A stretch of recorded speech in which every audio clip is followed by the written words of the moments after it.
आपके पास ये क्वेश्चन है दिया गया है, तो आप इसे किस प्रकार सॉल्व करेंगे।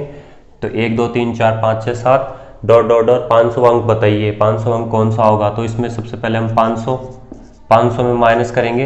एक दो संख्या वाले अंक, दो संख्या तक कितने अंक होते हैं 189, तो हमारे पास 311 रिमेनिंग बचेगा। ये कितने 99 तक है, ठीक है, 99 तक के संख्या के अंक है।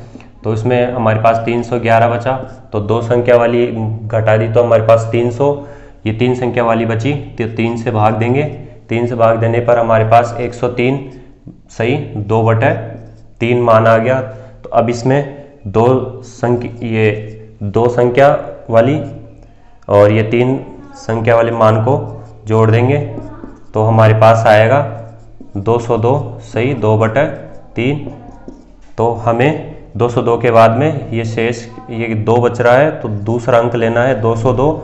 तो इस प्रकार से लेंगे और ये जैसे इस प्रकार दे रखा होगा, तो 202 के बाद में ये दूसरा अंक लेंगे हम। शेष 2 अंक बच रहे हैं, तो दूसरा अंक 202 के बाद में दूसरा अंक लेंगे। तो नेक्स्ट क्वेश्चन हम देखते हैं। तो आपको इस प्रकार से क्वेश्चन पूछ लेगा 1 2 3 4 5 6 7 और डॉट डॉट डॉट 5656वां अंक बताओ। इस प्रकार से आपको क्वेश्चन दे देगा और आपसे ये पूछ लेगा इसका ये कौन सा अंक होगा। तो हमें ये देखना है कि 5600वां अंक है ना, वो 4 अंकों वाली संख्या के अंदर आता है, मतलब 3 अंकों वाली संख्या से ऊपर। जैसे 3 अंकों वाली संख्या कौन सी है, ये होती है 999, तो इससे ऊपर इसमें कितने अंक होते हैं 2889। तो ये 5000 इससे ऊपर है, तो हमें क्या करना है 3 अंकों वाली संख्या पहले घटानी है, संख्या के अंकों को घटाना है। तो हम लेते हैं जैसे 5656 माइनस कितने 3 अंकों वाली संख्या के अंकों को घटाना है 2889, ठीक है, ये हो जाएंगे 3 अंकों वाली संख्या है ये। तो हमारे पास कितना बचेगा 2776, ठीक है, ये हमारे पास मान बच गया। इसके बाद में ये कितने 3 अंकों वाली घटा दी तो कितनी 4 अंकों वाली डिजिट बच गए हमारे पास, 4 अंकों वाले डिजिट बच गए। तो इसमें किससे भाई अब संख्या प्राप्त करने के लिए हम इसे किससे भाग देंगे 4 से भाग देंगे। तो हम इसे 4 से भाग देंगे 4 अंकों वाली संख्या प्राप्त करने के लिए। तो हमारे पास मान आएगा 691 और 3/4, ठीक है, ये हमारे पास मान आ गया। तो इसके बाद में हम क्या करेंगे 3 अंकों वाली संख्या और ये हमारे पास 4 अंकों वाली संख्या को जोड़ देंगे। तो 999 प्लस 691 3/4। तो अब इसके बाद में हमारे पास 1690 3/4 ये हमारे पास संख्या आ गई। तो हमें क्या करना है, तो हमें ये जैसे 1690 के बाद में 3 अंक लेने हैं। तो 1690 और फिर 1691, तो हम इसमें क्या करेंगे 1690 के बाद में 3 अंक 1 2 ये तीसरा अंक लेंगे। तो हमारा ये 9 करेक्ट आंसर हो जाएगा।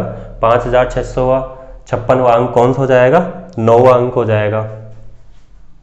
अगला क्वेश्चन लेते हैं हम। 1 से 1000 तक की गिनती लिखते समय 5 का प्रयोग कितनी बार होगा। तो आपको इस प्रकार से एग्जाम में क्वेश्चन मिले तो आप इसे किस प्रकार से करेंगे देखते हैं। तो इसे करने का सबसे पहले एक सूत्र होता है, वो मैं आपको बताता हूँ। वो 2 से लेके कितने 9 तक की संख्याओं में अप्लाई होगा। तो सूत्र लेते हैं हम, जैसे आपको सूत्र दिया होगा, सूत्र होगा n 10 और 10 की पावर n-1, ये सूत्र है। तो ये किस प्रकार से कार्य करेगा मैं आपको बताता हूँ। जैसे 1000 तक है तो आपको 1000 है, 1000 को इसकी किस फॉर्म में लिख सकते हैं पावर की, इसे हम लिख सकते हैं 10 की पावर 3, ठीक है, 10 की पावर 3।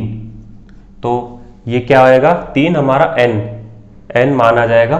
तो ये कौन सा हो जाएगा n, 3n मान हो जाएगा। तो इसे हम इस प्रकार से सोल्व करेंगे। n तो हमारे को 3 दे रखा है इंटू 10 10 की पावर कितनी 3 माइनस 1, तो इसे सॉल्व करेंगे 3 इंटू 10 की पावर 2, तो ये हमारे पास आ जाएगा 10 इंटू 100 और ये 300 हमारा आंसर आ गया। तो 5 का प्रयोग कितनी 300 बार हुआ। और अगर मैं इसकी जगह क्या लूँ, अगर मैं इसकी जगह 7 ले लेता हूँ, इसकी जगह मैं अगर 7 ले लेता हूँ तो भी यही सूत्र लगेगा। तो इसकी जगह मैंने 7 लिया तो भी क्या आंसर आएगा 300 आंसर आएगा 1 से 1000 तक की गिनती में। ठीक है, तो आइए 2 3 4 5 6 और 7 और 8 और ये 9, तो आपको ये अगर इन सभी में ये अप्लाई होगा 1 से 1000 तक की गिनती लिखते समय इन सभी का प्रयोग करेंगे तो कितनी बार आएगा 300 बार। 300 बार प्रयोग होगा 1 से 1000 तक की गिनती में, तो आप ये ध्यान रखें। नेक्स्ट क्वेश्चन हमारे पास इस प्रकार दिया होगा 1 से लेके 10,000 तक की गिनती लिखते समय 8 का प्रयोग कितनी बार होगा। तो इसे सॉल्व करने के लिए सबसे पहले हमें एक सूत्र मालूम होना चाहिए, वो सूत्र है n 10 की पावर n माइनस 1। ये इस प्रकार से एक सूत्र दिया होगा, सूत्र आपको याद करना पड़ेगा। तो इसे किस प्रकार से आप याद रख सकते हैं, जैसे मैं आपको बताता हूँ। जैसे हमारे को 10,000 दिया गया है तो हम इसको 10,000 की किस फॉर्म में लिख सकते हैं, मतलब 10 की किस फॉर्म में लिख सकते हैं, तो हम इसे 10 की पावर 4 लिख सकते हैं। ठीक है, तो 10 की पावर यहाँ पे n है तो हमारा n क्या मान होगा 4, तो n का मान आ जाएगा हमारे यहाँ से 4। ठीक है, तो अब यहाँ पे n का मान लिख देंगे। n का मान हमारे पास 4 आ गया इंटू 10, फिर 10 की पावर 4 माइनस 1। ठीक है, तो इस प्रकार से 4 इंटू 10 की पावर 3, वो एक माइनस हो जाएगा, तो हमारे पास यहाँ पे क्या आ जाएगा 4 इंटू 1000, तो हमारा आंसर आ जाएगा 4000। तो हमारा आंसर 4000 आ जाएगा। 8 का प्रयोग कितनी बार होगा 4000 बार होगा। तो इसको, और जैसे मैं बताऊं, इसको आप 7 का भी अगर जैसे 2 से लेके 9 तक का प्रयोग कितनी बार होगा 1000 तक की गिनती में, तो वो हमारा आंसर 4000 ही आएगा।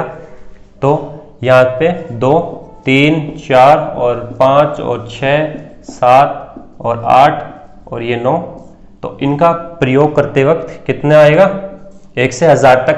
1 से 1000 तक की गिनती में लिखते समय कितना प्रयोग आएगा 4000 बार इनका आंसर आएगा। और इसका n का मान हमेशा क्या आएगा 4 आएगा। तो आप इसी प्रकार से मान रख के देखिएगा, 2 से 9 तक मान रखिएगा, आपका आंसर 4000 ही आएगा।